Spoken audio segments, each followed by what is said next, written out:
Nous passons à un tout autre sujet. Savez-vous ce qu'est le béour? Peut-être pas. En tout cas, vous êtes excusé. C'est vrai que ce n'est pas une discipline sportive aussi connue que le foot, par exemple. Et pourtant, vous en avez forcément déjà vu dans des films d'époque, par exemple. Ce sont tout simplement des combats médiévaux avec de véritables règles et des compétitions. Le but est de faire chuter tous les combattants de l'équipe adverse. Les derniers debout ont gagné. D'ailleurs, des tournois de béour ont déjà été organisés à Monaco. Un club a été créé en principauté en 2017, l'association sportive monégasque de combat médiéval, dont le président est Pierre Casiraghi. Pour nous faire découvrir ce sport, le secrétaire général de l'association, Philippe Robodingo, bonsoir. Bonsoir. On va parler ensemble des combats médiévaux. Un petit rappel, quand et comment le combat médiéval, que l'on appelle aussi le béour, est revenu au goût du jour comme ça? Alors d'une manière globale, il est revenu au goût du jour dans les années, je dirais 95.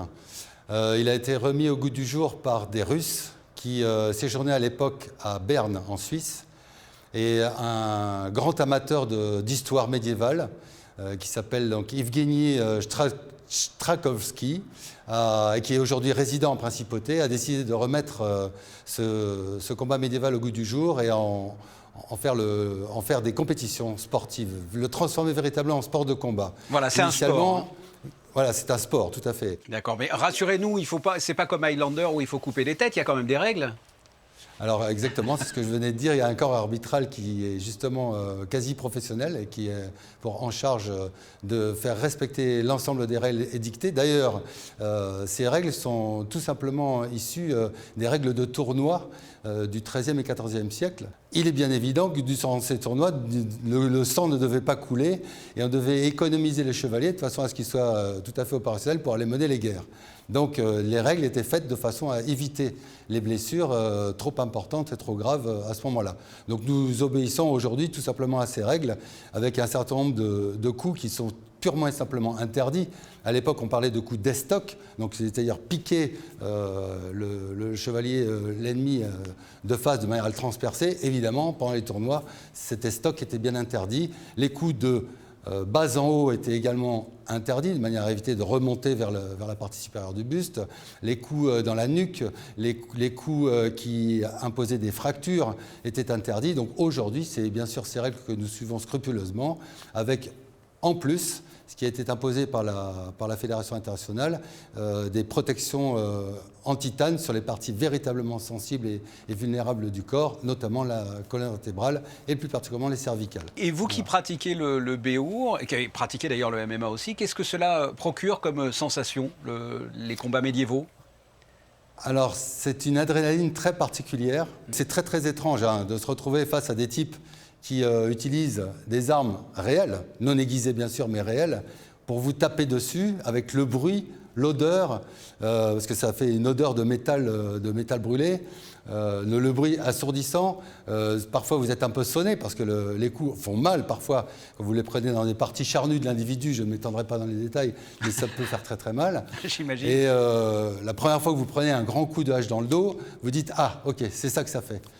Et bien après, comme je vous disais, vous êtes désinhibé et vous vous lancez dans l'aventure plein pot, plein fer. Et donc ça procure une sensation de plaisir aussi intense que le sport de combat. Vous êtes en train de combattre.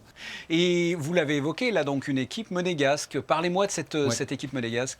L'équipe est composée aujourd'hui de 24 personnes, capitaine en tête, et est composée essentiellement de monégasques, résidents monégasques ou alentours, plus 2 combattants russes qui sont essentiels pour nous, puisque ce sont ceux qui nous ont appris, ceux qui nous entraînent encore aujourd'hui, ceux qui nous coachent, ceux qui nous conseillent et qui nous garantissent en fait d'être parfaitement intégrés dans le paysage du béour international.